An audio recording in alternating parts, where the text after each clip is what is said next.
Fast fact. Being an Olympic-level skeleton slider is not only demanding physically, but economically.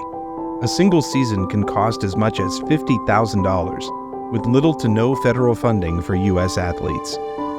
I'm Drew Thomas, and you're listening to Bank Chats.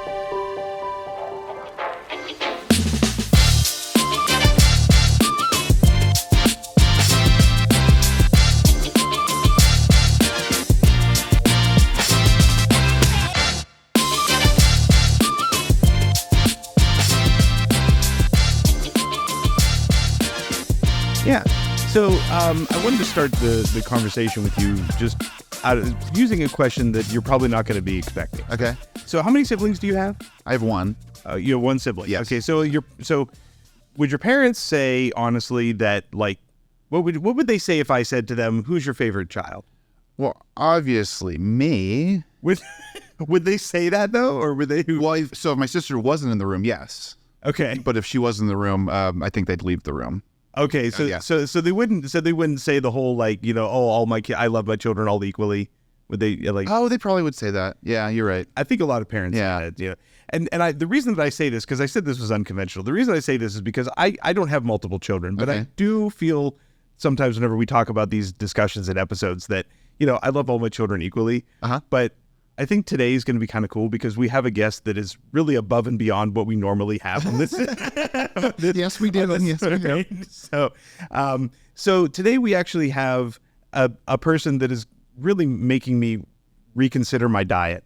And he makes me feel like my life is pretty, like, meaningless. So today we have with us, we have Dan Barefoot with us, and Dan Barefoot is a member of the U.S. It's a U.S. skeleton team, correct? Yep. What's the official, like, moniker? Is that it? USA bobsled and skeleton. Okay. Yeah. So you do both bobsled and... Nope, I just do skeleton. Okay. But we're under the same NGB, national governing body sort of umbrella. Okay. Yeah. All right. So for those people that have never watched the Olympics or watched it, explain just briefly what skeleton is, because it's something that I don't think I would do. Yeah. So there's a mile-long ice tunnel track, basically, and we slide headfirst down on our chests and our stomachs. You might see, think of the movie Cool Runnings, which is the bobsled sort of version. Yeah. Luge is the feet-first version. But yeah, we're the head-first of that, and we go about 80, 85 miles an hour.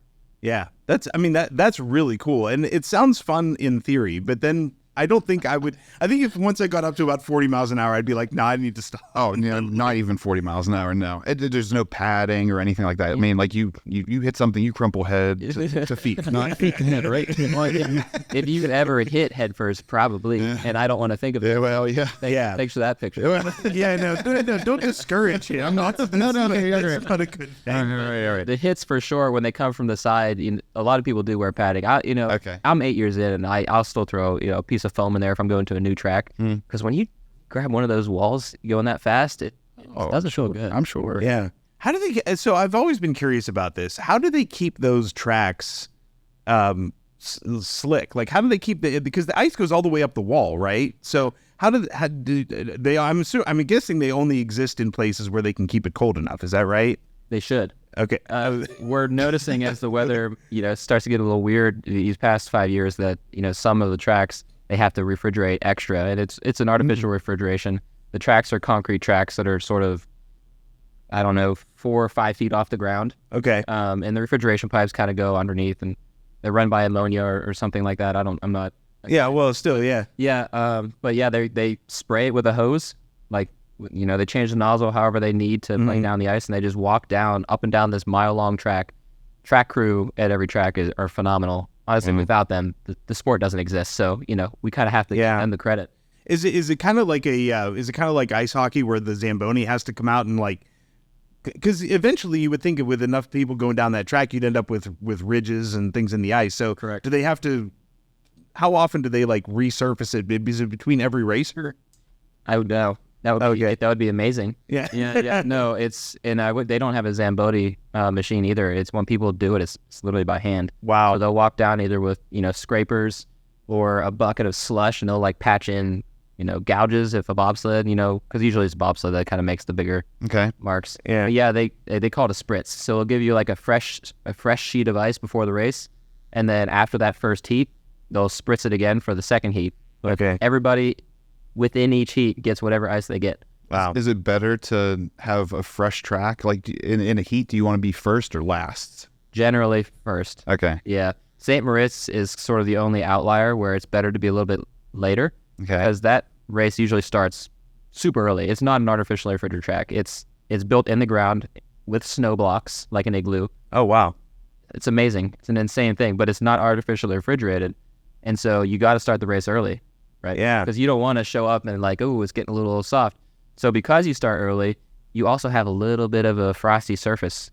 You don't really think about it. But when you open your freezer, there's kind of a little bit of a film most of the time. Oh, yeah. And that's basically what happens to the track, even more so.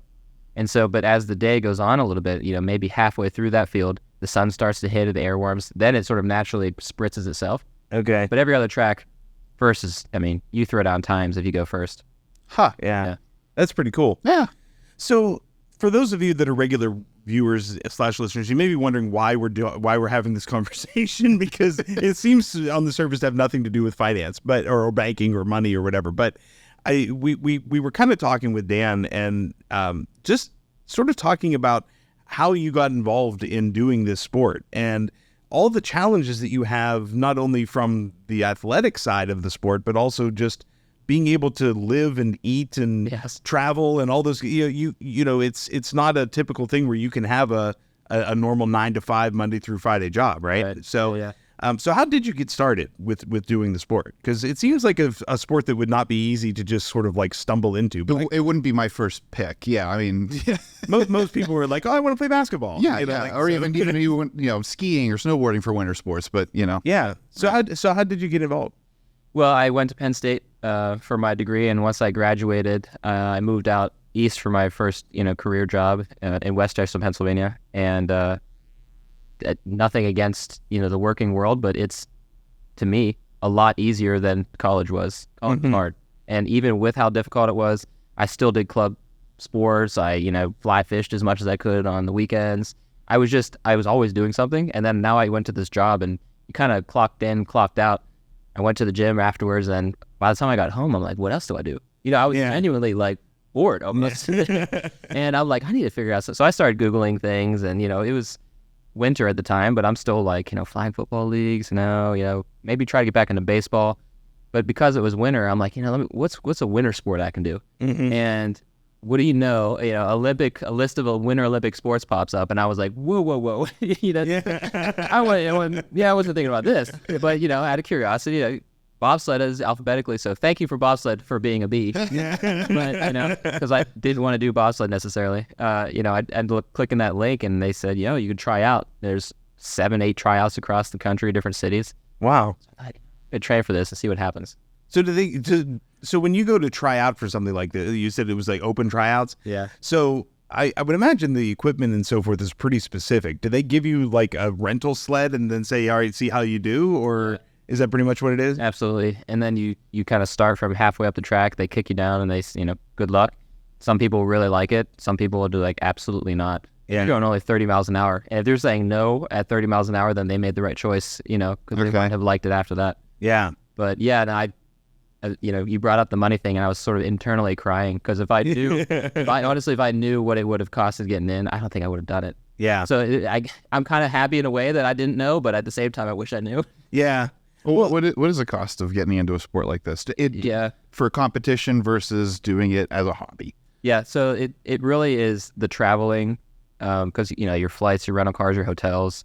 You're never in the same place, so you're buying a week's worth of food, leaving, going to the next place, going to the next place. Yeah. So there's a lot of the moving around that costs a lot, and a lot of these tracks aren't in cheap places. Yeah. Some of them are resorts. So you do your best you can to not spend a lot, but like in the beginning, you might only spend $5,000 for a year, but then as you get better and better, and you're traveling every week, the World Cup, you're spending $35,000-$40,000. Just to do the traveling, it's like that's not even going above and beyond. Yeah.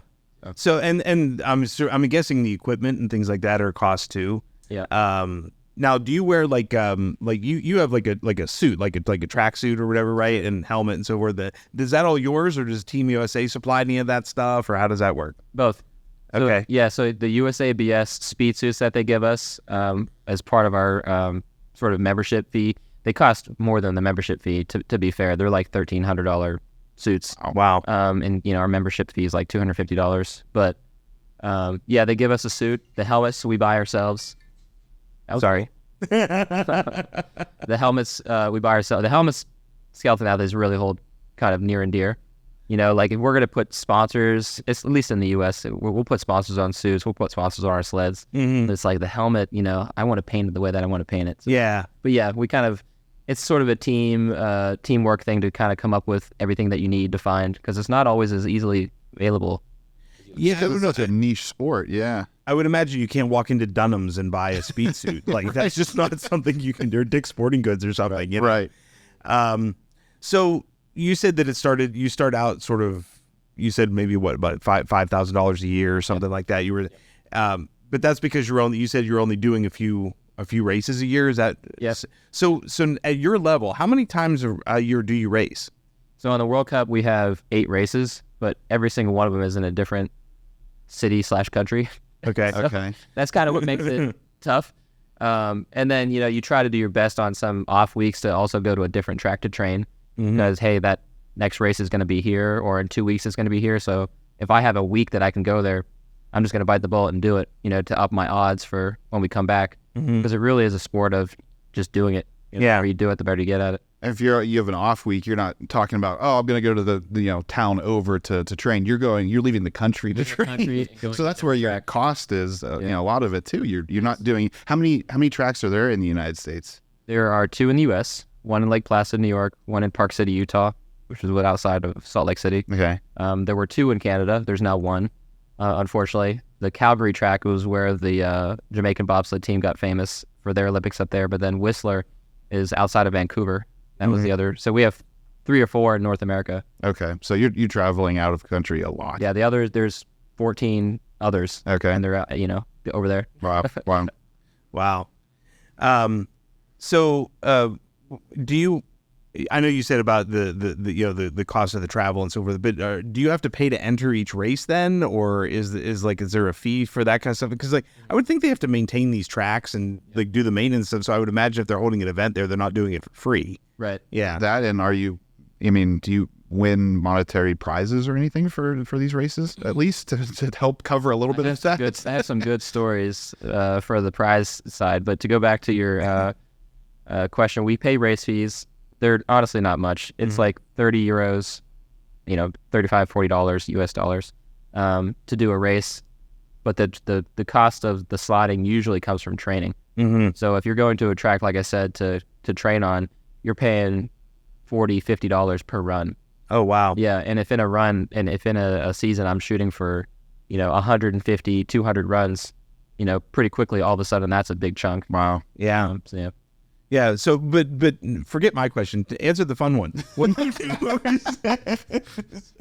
Yeah. So, I have a lot of friends in other countries, which is really cool. That is cool. But you sort of, after griping enough, you kind of figure out, why everybody else is doing it. What they sort of do outside of the sport, how much money they get for doing the sport, what they get maybe for winning. Yeah. And it might have been an unfortunate thing, because now this is forever burned into my mind. But I was talking to one of my friends on the Chinese team. It was kind of in a fun competition. It was a push competition a few years ago.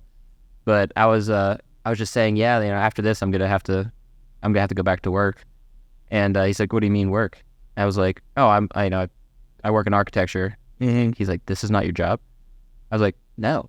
I was like, "Is this your job?" He's like, "Yes." He's like, "If I had to do something else, I would quit this." Wow. I'm like, "Are you kidding me?" No. He's like, "Yes. This is what I get paid to do."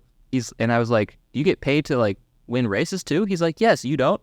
I'm like, "Oh my gosh!" Tell me, man, it's like that movie with wait, you're getting paid? We're the Millers or something like that. Yeah, it's almost like that, And then it came down to hearing what the guy who won bronze for China in their home games, Beijing, what he was given for that.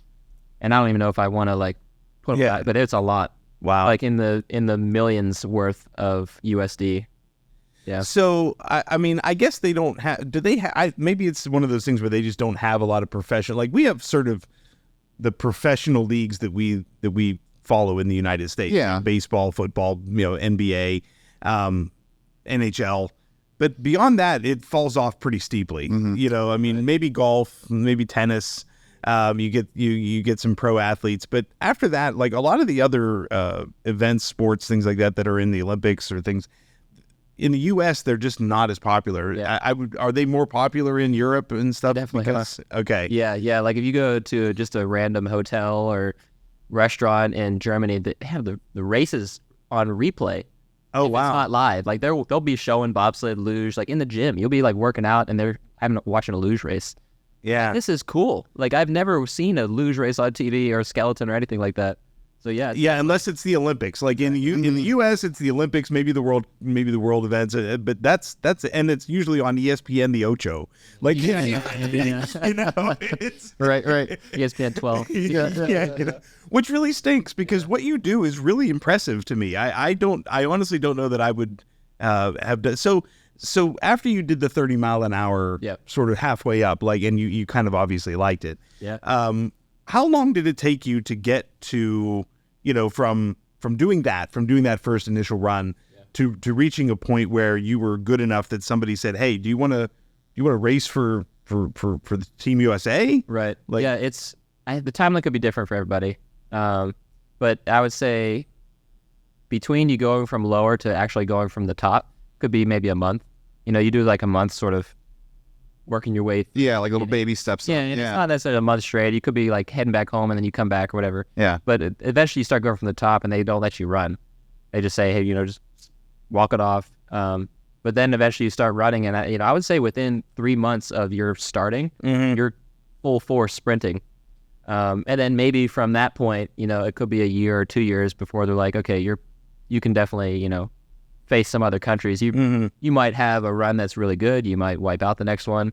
Your consistency is the biggest thing that's not there in the beginning. But yeah, I would say people start showing sort of spurts of quality within a couple years. Yeah.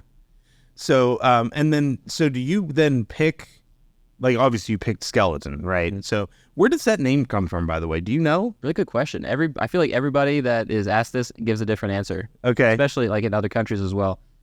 What I will do is give you a little bit of the history of skeleton. Okay. So St. Moritz, which is still the only natural track in the world, that's where the first racing for skeleton, bobsled, all that started. Okay. And I could get this a little bit wrong, but generally there's this town of St. Moritz, which is a really awesome, winter sport vacation spot if you've never been there. Actually, it's the jersey that I gave you guys. Oh, yeah. Yeah. And then there's a town nearby that's a little bit cheaper to stay in called Celerina. Okay. And the workers who were working in St. Moritz were staying in Celerina. And to get back, they thought, let's just, carve out a little trail and we'll sled back. And it just started as a basic sort of, workers getting back to their hotels. And then eventually this was in the 1800s. And eventually it started getting a little bit more competitive. And then, of course, wouldn't you know, there were some Great Britain tourists that were there, and they started seeing this, and they started telling their friends about it. All of a sudden, money started getting put into this. They started building official tracks. And then, wouldn't you know, 100 years later, they're still building the track in the same place they did. Obviously, it's much better. Yeah. And people are going a lot faster, 86, 87 miles an hour head first. But yeah, it all came from, just workers trying to get back. Had the utility, yeah. I don't know. I think there's probably a lot of things that are like that if you go back and look at the history of it or whatever. But that's really neat because you would think that, I don't know, you would think that it wouldn't be quite that mundane, I guess, in a way. Like everybody wants to leave work and get home as quick as they can. That could be it. Fred Flintstone on the Brontosaurus tail or something, yeah. So it could be sort of the lack of intelligence of setting your body head first that they called you're a skeleton. Or it could actually be the thing that we lay in. Our saddle is sort of ribbed looking. Okay. So some people say that, just looking at the sled, it looks kind of like a skeleton. Okay. Yeah. So what made you decide skeleton versus bobsled? Or, head first versus feet first? Sure. I think part of it has to do with what you think you'd be good at. Okay. Yeah, so like the bobsledders, it would be awesome if there was one sitting next to me. You'd see the difference. Oh, yeah? Yeah, like if I sat upright, their shoulders would be right here, this much wider. They're just big. They're like football players. Wow. They're big dudes because the sled they're pushing is 400 pounds. Okay. You know, versus the sled I'm pushing is like 80 pounds. So does weight play into this? Like, is it better to be a skinny skeleton rider or a larger, have more mass for faster? Or does that work? If you can be skinny and heavy, that's the best of both worlds. Okay. Because aerodynamics definitely has a play. So does weight. And people are like, well, if you did a free fall, I don't know who's saying this, but it's true. If you did a free fall between a light object and a heavy object, they're hitting the ground at the same time, right? But when you're going down ice and there's a little bit of texture on the ice, now you have surface friction. And a heavier object is going to overcome that surface friction better than a lighter object. So you definitely are trying to get to the maximum weight that you can, which for us is a combined 120 kilos. Okay. Sled, helmet, body, everything. We're trying to get as close to that as possible just to give us an advantage. Huh. Wow. So, so you even said that one of the things is, you're moving from place to place so often. Yep. And that has to make it difficult to eat healthy. And I mean, really, because typically whenever you're on vacation, like when I'm on vacation, I'm eating at restaurants, I'm eating at fast food, whatever. But in your case, if you're trying to maintain a certain weight, a certain physique, obviously you're not going to be me. I say that self-deprecatingly, but you're not going to be me going down the ice and being successful, even though I'm heavy, because I'm not aerodynamic. How does that work? Like, is that expensive? Like, does that play into it too? Yeah, for sure. I mean, everywhere you go, you could just say, I don't feel like cooking, I'm just going to eat out every day. Yeah. And as athletes, because we work out so much, you probably wouldn't notice a huge impact immediately, but in the long term you would. Even if it wasn't in your body weight, you would feel lethargic. You wouldn't perform, at your top. So it's definitely important to, at least 5 days a week, if you're going to cheat on those other 2 days, 5 days a week, try to, make something that's pretty clean. A lot of us just kind of stick with something that we know, so even if it's just making a pot of rice and then, something simple with a chicken or a beef, or, a pasta or something, but not really venturing out that much. And if we do eat out somewhere, try to stick it to the proteins, because those are the biggest things that, are the hardest things to get usually. Yeah. Restaurants usually like to sell carbs. It's easy to get carbs and fats. Yeah. Yeah, unlimited breadsticks, or that kind of stuff, Exactly. Though it may be healthier to eat in different countries than in the U.S. I mean, we're not the healthiest country in the world. You can eat the same things there. Like, you can have finish a loaf of bread in 3 days worth of sandwiches. You will not have the same weight impact as you did if you were, and I don't want to there's obviously a lot of science that goes into this, but just anecdotally, I lose weight every time I'm in Europe. And hey, maybe stress is involved in that, because I'm competing and there's all those things going on. Sure. But even when I was in Europe in 2012 for my study abroad, I came back 15 pounds lighter. And I am going to tell you, I did not cut out any meals. I ate as much as I could every meal, and I still came back 15 pounds lighter. Wow. Makes you think. Yeah. I mean, I know that there's an issue to some degree in the U.S. with, and I know we're kind of getting a little off topic, but the idea that, the United States is so huge, and not everywhere in the United States is necessarily good for growing certain things. So if you want wheat, right, and breads and things like that, you have to get it from basically the Midwest, sure. And so that has to be farmed, and then it has to be, trucked or trained or somehow transported to the other part. So there's a lot more preservatives and things like that, where, if you're in Italy is as big as right. Yeah. So it's a little easier to get fresh 100% food and stuff like that over there. But still, that's, so how do, you said you're in architecture? Yeah. So you do have a job. Yeah. How does that work with your training? It's changed a lot over the years. I used to be a full-time salary, and I would take PTO to kind of do these camps or whatever, these sliding camps. And then the more serious you get, you start racing. You're like, man, I don't have enough PTO for this. Can I take, this time off? Or can I take my computer with me and try to work on these projects? Mm-hmm. And then I started at a different company. And now I eventually moved to North Carolina. I still work out of North Carolina, Charlotte, but I live up in Lake Placid, New York, so I work fully remotely. But in this process, we figured out that switching to part-time, not having any benefits, literally removing all of my benefits, PTO, anything you think of, insurance, and then building that amount into my hourly rate. So if I worked a whole year, I would get paid the same as if I was on salary. Okay. Right. So Yeah. it was kind of a clever, thing they came up with. That's pretty cool that you found a company that was willing to work with you to do that. Yeah. I mean, that's pretty impressive because not a lot of companies would take the time and effort to come up with something like that for you. So that's awesome. I've seen a lot of people come from something, a little more stable, and then they're just getting, axed. Mm-hmm. And, they sort of went from their corporate job into waiting tables, in nearby town or Lake Placid. Some people do a lot of miscellaneous things, walking dogs, cleaning houses, whatever they can think of to kind of scrape up some money. Wow. It's a weird, and it's not just my sport. Really, it's any U.S. like Olympic level sport. Mm-hmm. And that's ironic because you brought up the sort of the big five sports in the U.S. Yeah. People love watching that. Yeah. And I love it too. Don't get me wrong, but it's like there's not a lot they got to worry about, versus all these other sports, which are super cool, but they don't get the TV time because they don't have all those advertising rights and everything like that. Yeah.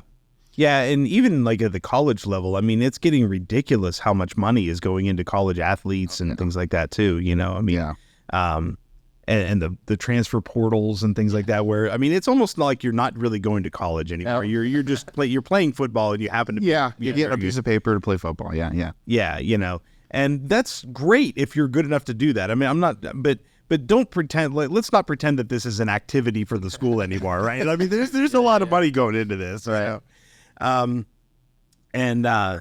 So how else do you, obviously you have a job, but I mean, but do you also get sponsorships? Do you get I know you said you were putting stuff, you said put sort of like sponsors and stuff on your suits and stuff, but so how do you do that? Like how, if you want to get into one of these kinds of sports, and like you said, if you had known how much money it was going to cost, you might not have, but what do you do other than try to work as hard as you can when you can? Like, how do you get the money to do it?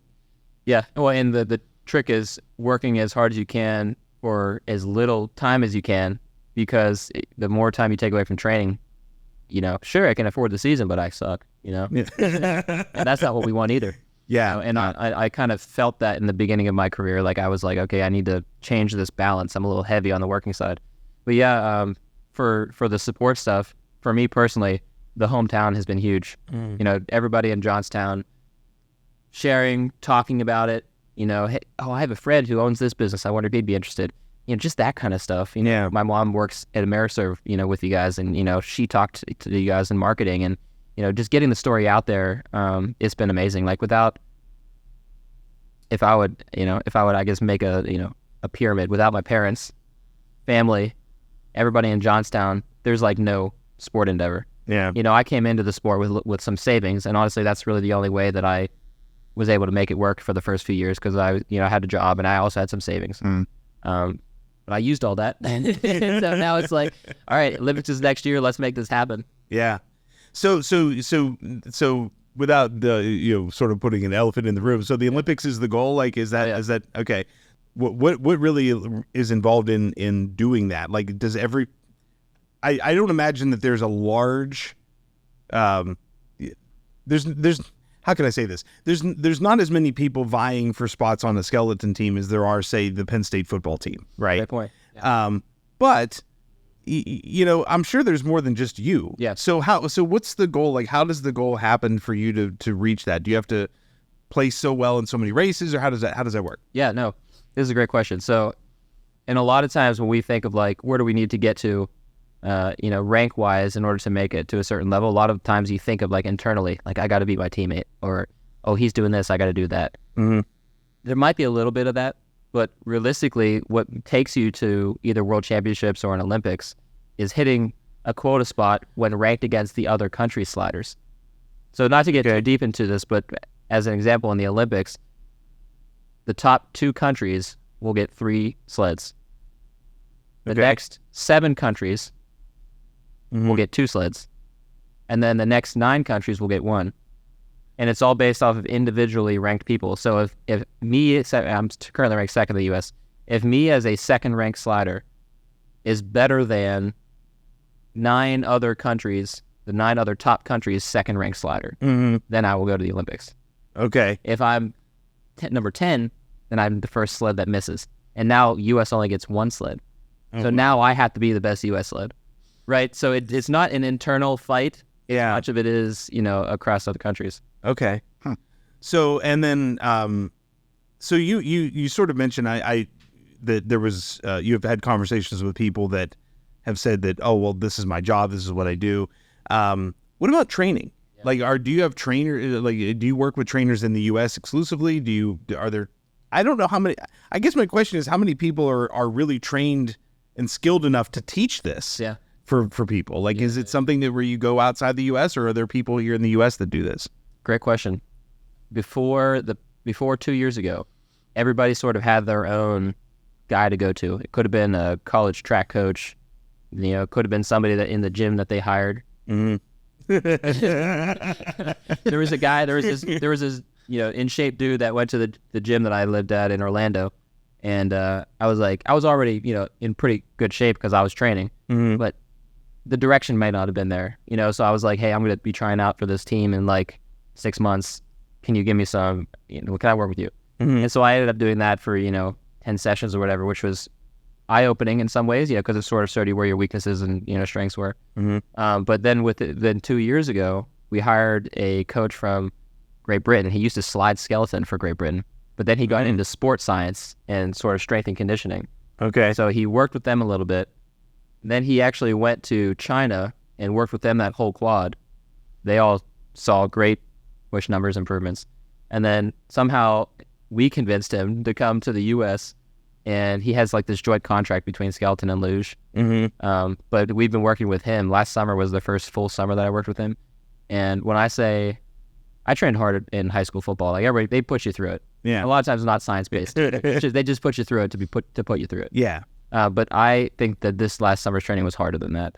Wow. Yeah, it's like the next 2 weeks for me before my off-season starts, I have to do sort of pre-training training. Because if I just go into my off-season training, I won't make it or I'll hurt myself. So I actually have to do 2 weeks of sort of preparation training to get ready for him.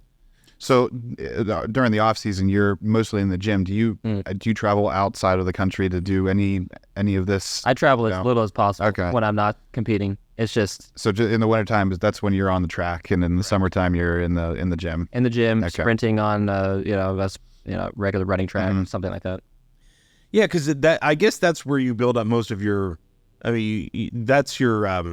How far is it at the top? Like about 100 feet, something like that for sprinting. Yeah, it's about 100 feet. So, I did that just by watching TV. I was like, oh, that's good. Yeah, it's like I'm thinking meters, because we do everything over there.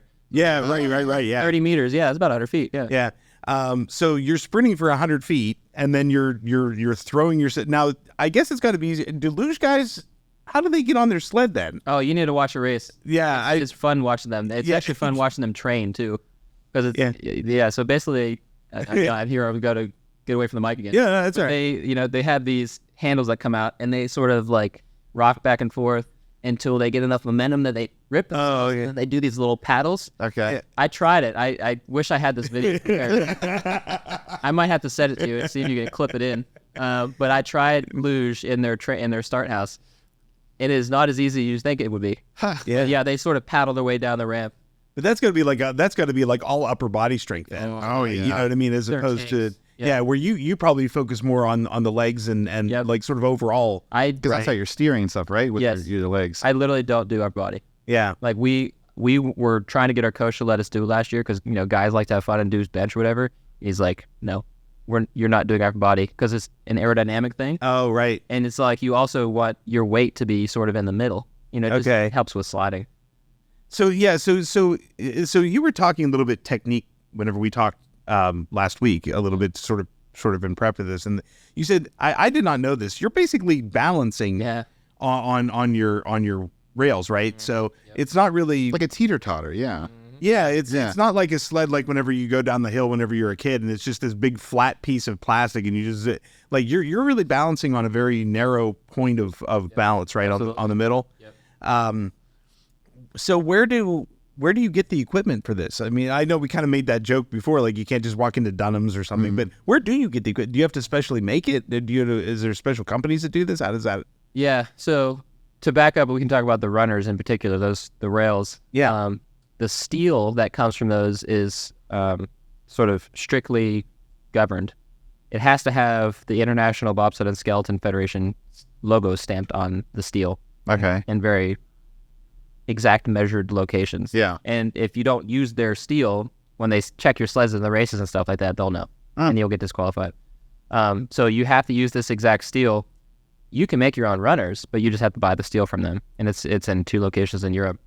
Most people are going to be buying their equipment, both the sled and the runners, from one of the common manufacturers. One is a guy in the UK, Bromley is what we call it. And then this other guy is in Germany, and it's a Schneider. And a lot of people use both. I've been using a Schneider sled for the last 4 years. He makes the runners and the sled. A lot of these top countries, and it is nothing against these equipment makers, but a lot of these top countries make their own. And part of it is because maybe they figure something out that they want to try. But it's also like, hey, if we want to make something, I don't want to have to order it from some other country and wait for it to get here. The U.S. used to make their own. Okay. In 2014, if you did a little bit of Wikipedia searching, you would see we did pretty well in bobsled and skeleton in the 2014 games. And for whatever reason, I'm assuming funding, that program sort of stopped. So in the last 10 years, U.S. has been using either leftover things from that program, which is not being innovated anymore, or bought it from a standard manufacturer. Okay. So the goal is to try to get back into the realm of making your own equipment and be competitive like that. Well, how do they control the, I don't know, the quality, not the quality, but like the composition of the rails then? Like if every country can make their own, and all you have to do is put a stamp on this thing. I mean, how do they? That's they could, in theory, you could like fake a stamp, I guess. They don't test the metal is what I'm getting at, I guess. They do test. I honestly don't know how they do it. There used to be like their hardness tests had like this like steel pin, and they'd put a gun up to it, and basically how that pin would tell you how hard the steel is. I'm not sure if they still use that method anymore, if they're kind of doing more of like a electromagnet scanning or something like that, electron scanning. But they try their best to say everybody's using the same material. The design of that material is up to you. So you can bend it different ways. The grooves that you cut into it for steering could be different shapes. How you sand it, kind of make it shiny, could be different. Yeah. So there's a little customization that you can do. Okay. Yeah, this sounds like an oversimplification, but it's kind of like, whenever you're a kid and you're making paper airplanes. Or Pinewood Derby car. Pinewood Derby cars. Yeah, that's an excellent analogy, but even with the weight. Oh yeah. Because I think that a lot of people think they're like, oh, if I just make my Pinewood Derby car like super aerodynamic, but it's super lightweight, you lose every time. Correct. Like it's the weight that gets you. Oh my gosh, I'm so happy you brought Pinewood Derby up. Yeah, that was a big moment in my life. Really? Oh, so I also became a woodworker. I don't do a lot of it now that I'm a skeleton, but I'm a passionate woodworker. Okay. And I swear a lot of that came from your first car your dad kind of makes for you. Oh yeah. But we won, first place. Right. And man, that was a moment for me. I'm like, wait, you can go down in the basement, do some stuff on the chop saw, and you can win something. So that was a huge moment for me. Just in sort of learning that these things are possible. But yeah, like, the contact of the wheels on the ice is like runners. The weight of the sled is like your body. You show up light, aerodynamics, keep your shoulders down. Yeah. Pinewood Derby is such a great comparison. Yeah. That's why. That's cool. That's right. So when do you find out, for example, you said that obviously your ultimate goal is to try to make the Olympic team, explain this. So you're kind of on the Olympic team now, right? So like the quota things that I explained, that sort of stuff is figured out after, like, through the competitive year coming in. Okay. So like this year that I'm training for, from November to February, are those races that will rank us for qualifying for the games. Okay. Yeah. So like where I was ranked this past year was enough to qualify for world championships. And that was my third, in a row that I qualified for. So the goal is to kind of do the same thing, but a little bit better, because the qualification for the Olympics is a little bit tighter. Okay. And unfortunately, that is all about TV rights. Oh, so gotcha. NBC basically says, hey, skeleton, men and women, these are how many sleds we'll give you time for. Yeah. And unfortunately, there's a lot of good sliders who don't make the cut then because of that. So the goal is to get into that cut. Wow. That's really cool. I cannot imagine. I've seen over the years, they usually have TV commercials, things like that, like, leading up to the Olympics, during the Olympics, of people that are in these kinds of sports, and you wonder sometimes how they got into it. And the fact that you could get into something like this and end up on the Olympic team by simply just going like, man, I need something else to do. I'm just going to Google like winter sports. It's just amazing to me. Yeah. And I think that's really fascinating, because it just goes to show sometimes that you don't always realize what you can do anything. Yeah, you can do anything. Yeah. If you just try and put yourself out there instead of just assuming you can't do it. Yeah. So when your parents, when you started getting better at this, Yeah. and you said your parents were probably like are the top of that pyramid you mentioned in terms of funding and things like that. Like, Yeah. what did they say whenever you said like, hey, Mom, Dad, I want to be, I decided I want to be a skeleton slider. Yeah. So I definitely didn't tell them right away. Yeah. I should say I didn't tell them when I was training for it, Okay. because I was still working full time. Why stir something that might not even happen? Mm-hmm. Let me just put my head down, focus, see what happens. I ended up making, qualifying for the trip to the training center, and I was like, man, I need to tell them now. Like, this is kind of cool. I'm gonna go and try this thing, So I'm just gonna head to the Olympic Training Center. I'm like, what? Yeah, I'm like, there's this thing that I tried out for, and I earned enough points, So I'm just gonna see how it goes. And well, yeah, there's a little bit of second guessing, but all right, like, have fun. You went up there, did that, you earned enough points again. And like, okay, we're gonna put you on the ice now, and you slid. I made sure I had a GoPro on, because not only did I want to remember this, I wanted them to see it. And you look like you are cooking. Yeah. And you're going 30 miles an hour. Like, you feel like, where am I? Yeah, I'm sure. So I'm sure there was hesitation in the beginning, and they would tell you the same thing. But as the progression kind of continued and I started racing, that quickly turned into, go faster, what are you doing? Yeah. Are there skeleton moms? Or is it, is there a club? Yeah. Yeah, like the baseball dad. Yeah. You get the soccer moms, the baseball dads, and no, that's, so, and then whenever you first, so I guess at some point you had to be like, well, I need some cash to kind of, like, were you trying to fund all this on your own at first? Yeah. Yeah, I would imagine. Like, I was just kind of stubborn in this. I'm thinking this was my thing. Why? I'm not going to ask, because the first suggestion was making GoFundMes and that stuff. And I'm like, I can't, what am I doing that for? People do that for XYZ, like medical things like that. Like, this was my choice. And so I did the best I could, working full-time, paying for it, working full-time. And it was kind of happening, right? Yeah. And all of a sudden you started to have to travel more, and you're like, oh, shoot, this is not going to work, So I put up my first GoFundMe, and ended up doing, pretty well. I don't remember the amount, but it was, a few $1,000s, and it helped finish the season. And then I realized, oh, well, now based on how I race, I'm going to be going up higher, and once that happens, you're like, okay, I need to make a plan. Yeah. And fortunately for some of the new guys coming in, we tell them this right away. Yeah. When I came in, that wasn't really a thing that was, expressly shared. And the costs have changed over the years. You were one of the guys that was building the track in St. Moritz, right? For the first ones, like, yeah, unfortunately. Yeah. So at least in this economy, Yeah. like, everything is.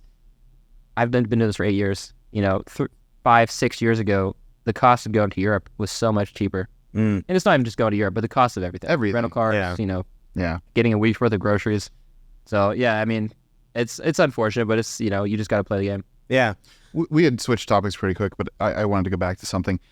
Just talking about sponsorships. Do you have like obligations or criteria? So if you get a sponsor, what do you have to do? What does that mean? Right. Like you said, you put their logo on your shirt. Yeah. Do you have to do anything else? Or? No, that's a great question. So there's sort of one thing that I sign every year, and the goal is to not sign it. Okay. But it's the USA Bobsled Skeleton Marketing Agreement. Okay. When you sign that agreement, they give you a little bit of money. But there's a bunch of verbiage in there that, limits what you can show for other sponsors, stuff like this. Talks about logo sizes, the placement, where you're allowed to put that on your sled, where it can be on a jacket. If you're warming up for a race, can't be in X, Y, these places, Okay. So I do the best that I can to fit those parameters because I signed the marketing agreement. Sure, yeah. And get, the few $1,000s that they give. the goal is to have enough sponsors where I don't sign anything and there's nothing, controlling me. So, I'm just, throwing something out there. If AmeriServ was, a $10,000 sponsor and I didn't sign the marketing agreement, maybe the whole sled says AmeriServ. Okay, gotcha. Yeah. Because I signed the marketing agreement, I have to stick within, a parameter of inches. Right. And it has to be in a certain location, which is kind of on the bottom of the. So you're on the rear quarter panel of the NASCAR, like in tiny, as opposed to being on the hood. Yeah. Exactly. Yeah. Exactly it. And it's like you're kind of stuck between a rock and a hard place. But it's like if you build yourself sort of the freedom that you need, and you don't have to, work into the parameters, it can get really awesome. Like I could be wearing what's a cool energy, I could look like an energy drink bottle if that Does anybody help you get sponsorships, or this is all on your own type thing? It's largely on our own, and honestly teammates and just family. We each were like, oh, I heard about this guy. He seems like something that's either close to you or something you would like. You want to reach out to them? There's a lot of, that sort of thing. Yeah. But So talk about your brand. Yeah. Because you're wearing, you have sort of a brand on, right? So yeah. So what? Yeah. There you go. Plug. So you came up with the brand basically to help with this, right? Yeah. Mystique Rowe, my teammate, and I were sitting down. It was like our first year, and we were in Park City. It was like the first time we were not at Lake Placid. We're like brand new, didn't know anything about it. That was going to come. We were like, we need to come up with something to demarcate ourselves. And so we kind of sat down and started sketching, and I came up with mine, and she has hers. But basically the goal was moving forward, we are going to brand our journeys under what they are. And I thought this was clever what she came up with, because obviously my last name and the sort of anything else that Miracle on Ice, things all this. It just seemed to work. People liked it. Yeah. So it's the Instagram handle, it's the Facebook handle.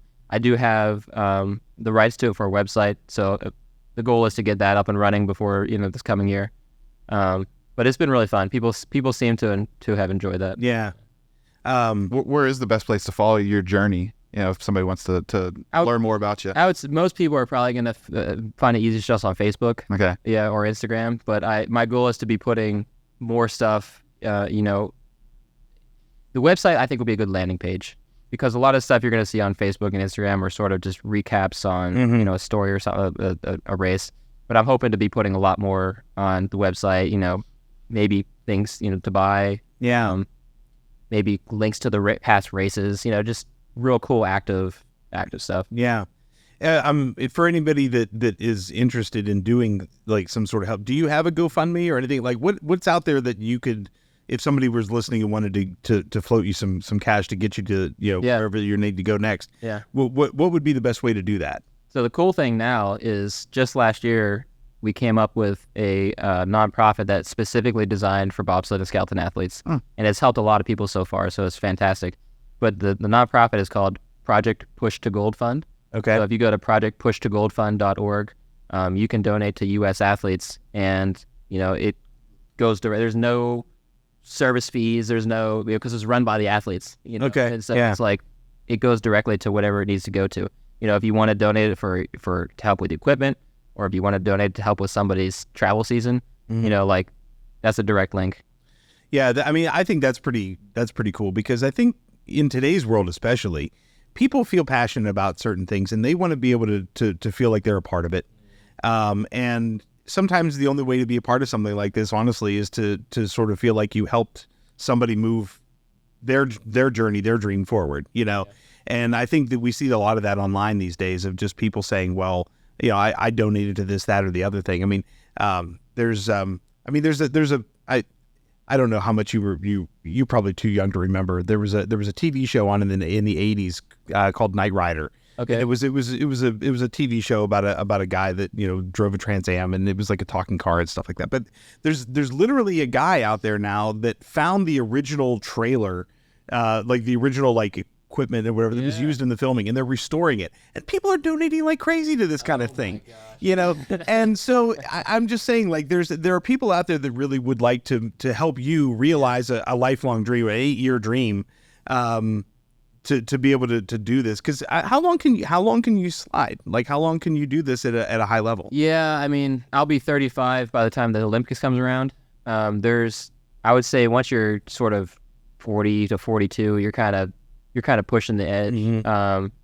There are 3 athletes on our team right now that are kind of in the 40, 44 athletes on the team, and they're honestly very good athletes. Yeah. But you're kind of pushing it, at that point. Your sliding probably continues to improve. Like, it's kind of like golf. Like, maybe you're doing your best golf at 70 years old, but you're not hitting it as far. Yeah. Yeah. So it's like the push matters so much. So it's sort of like, where can that push sort of match the sliding quality trajectory? Yeah, that has to be crazy. Like, you have to be. There's really, I can't think of a similar thing that you could do to mimic that kind of motion, that kind of thing, unless you're actually doing it. Yeah, probably so. Yeah, a lot of people have said like rock climbing or any kind of like balancing sport, anything just to sort of work on body control. Mm-hmm. I don't know if you've ever seen people do like the slack lining. It's almost like a tightrope. Yeah. Yeah. So I have a slack line that I put up between a couple trees and just mess around with that. But very cool. I wanted to say you brought up the people supporting and want to be part of journeys. And stuff like that. I think the important thing to remember is, especially for U.S. athletes, this is not an individual journey. Mm-hmm. Like, it's, even though it's me sliding down the ice, like every step, and it sounds cliche, but it's genuinely true. Every step of the way, it's the people that put into it. Mm-hmm. It's almost like a company with investors. Yeah. The company wouldn't have done anything, without investors, without stockholders. Yeah. And that's really what it is, in a way. I wish that there was dividends to pay out. Yeah. Maybe seeing a logo or something is enough, or seeing me on TV, but it's really a whole team thing. Wow. That's really fantastic. I mean, I honestly wish that we could talk, like, I could talk to you all day. I really think this is just fascinating stuff. I mean, but I think the big thing is just to realize that, first of all, like, this was not something that you're not some of the athletes that you said about that literally their governments or their countries or whatever sort of channel them into doing this. They kind of look at certain athletes at a certain age and they say, oh, well, your bone structure suggests that you're a gymnast, right? And that's what you're going to be now. Yep. And they, whether they want to be a gymnast or not, you chose to do this. And I think that is probably the most admirable thing, is that when people say to you, like, oh, what did you say the athlete said? If I had to work, I wouldn't do this. I would stop doing this. Yeah. But you're doing this because you have a passion for it, and you're willing to work your butt off to make that happen. Yeah. And there's no shame in saying, hey, listen, you know what? I'm in between training and trying to eat and traveling and getting to go to, how many tracks did you say there are around the world? 16 tracks in the entire planet that I can go to train on this. I could use a little bit of help. You know. I think I'm addicted to the challenge, because whether it was this sport or something else, who knows, if that wasn't alphabetically listed, I might have been trying something else. Yeah. Or getting into, painting. There's always something that I'm just trying to challenge myself, and that's why I like woodworking. That's why I got into the sport. It's like what you brought up earlier. It's like, just try. Mm-hmm. Like, the country that we live in, especially. Oh yeah, you can just. You have the freedom to do whatever you want. Yeah. And it's like, I was talking to my mom about this because she's pretty artistic herself, and she has some paintings that she's working on. And I'm like, when you come home from work, like, I'm just like pumped to do the next thing. I've always been that way. Like, after I finished practice for our sports, I went down into our basement. I was woodworking, or I went outside and I was trying to do something else. Just, who knows? Who cares? Like, failure doesn't matter. Yeah. Just try something new. I wish I had that energy. Well, but I think that what you just said is something that's important, because I think a lot of younger people have this notion, and I think it's because of social media and the fact that so many people see the successes that other people achieve without realizing just exactly how much effort and time and failure actually went into, nobody puts that out there. Yeah. And then, so we're having an entire generation of people now that are growing up believing that they should be instantly successful at something, without having all of those failures along the way. Yep. And I think that you learn a lot more from failure than you do from success. Mm-hmm. Success is sort of an accident of failure, of repeated failure. Yeah. So that's an important thing too, I think, for people to realize, is that this is not something that you Googled this and you decided I want to do this, but it took you 8 years to reach where you are right now. It wasn't something. And I'm still nowhere near like a peak. Like it's just you just got to keep doing it. Yeah. And on top of that, I think the other side of that too is that it kind of like this, like nobody was interviewing you for a podcast when you Googled this and went to your first thing, so people seem to think that again, it's, he was an overnight success. No, he just looks that way because now he's getting the attention, I guess, from it. But nobody was paying you any of that attention for the last 8 years or 6 years or whatever. So, you got anything else, Jeff? What do you got? No, I think I went through all of my stuff. Yeah. I mean, the poor man's got the 9-hour car ride now. We'll cut him free. We'll cut him free. Yeah. Thank you. I mean, seriously, thank you so much for doing this. I mean, this has been a very interesting conversation, and I hope that it's one that people watching and listening can sort of take something from and just understand that, you can make something like this happen. And from a financial standpoint, it's not always easy. Yep. It's not always easy, but it's not something that's impossible either. Right. So plug your brand one more time. We'll make sure we get that. Yeah, see, there you go. That's good. Yeah. And we'll put some links in the descriptions and stuff for you too, so if people want to make donations to the organizations and stuff like that, we can. Yeah. I think that's pretty much where we're at. We'd love to have you back as you continue down your journey. Yeah, oh, man, absolutely. I'd love to come back.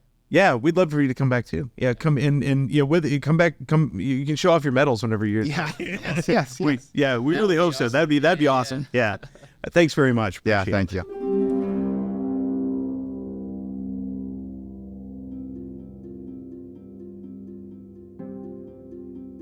This podcast focuses on having valuable conversations on various topics related to banking and financial health. The podcast is grounded in having open conversations with professionals and experts, with the goal of helping to take some of the mystery out of financial and related topics, as learning about financial products and services can help you make more informed financial decisions. Please keep in mind that the information contained within this podcast and any resources available for download from our website or other resources relating to bank chats is not intended and should not be understood or interpreted to be financial advice. The host, guests, and production staff of Bank Chats expressly recommend that you seek advice from a trusted financial professional before making financial decisions. The host of Bank Chats is not an attorney, accountant, or financial advisor, and the program is simply intended as one source of information. The podcast is not a substitute for a financial professional who is aware of the facts and circumstances of your individual situation.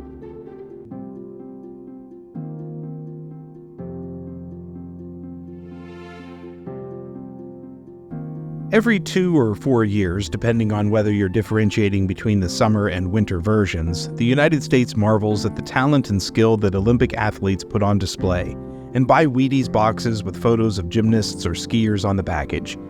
We temporarily elevate people like Tara Lipinski or Michael Phelps to A-list celebrity status in the name of national pride. But when the closing ceremonies come to an end, most of these athletes return to their daily lives, spending the next 206 weeks training in obscurity until their next chance comes around. Or doesn't. The United States does very little to provide funding for the athletes we celebrate for 17 days every 2 years. They work, save, and seek donations for the chance to turn their dreams into reality. Parents who want to see their child succeed often bear a large part of the financial burden. Even the parents of some of the most recognizable athletes, like the mother of gymnast Gabby Douglas, have cited the cost of training as a factor in why she had to file for bankruptcy. In talking with our guest, Dan Barefoot, today, Jeff and I were both inspired by his incredible work ethic. This is a man who loves what he does so much that he's willing to put in the hard work and long hours to achieve it. And we certainly wish him the best and would ask that, if you're inclined, you would consider checking out the links in the description where you might be able to help. AmeriServ Presents Bank Chats is produced and distributed by AmeriServ Financial Incorporated. Music by Rattlesnake Milo and Andrei Kalitkin. Executive producer, Jeffrey McTavish. Subscribe to the show and check out all of our episodes on YouTube or on your favorite podcast app. For now, I'm Drew Thomas. So long.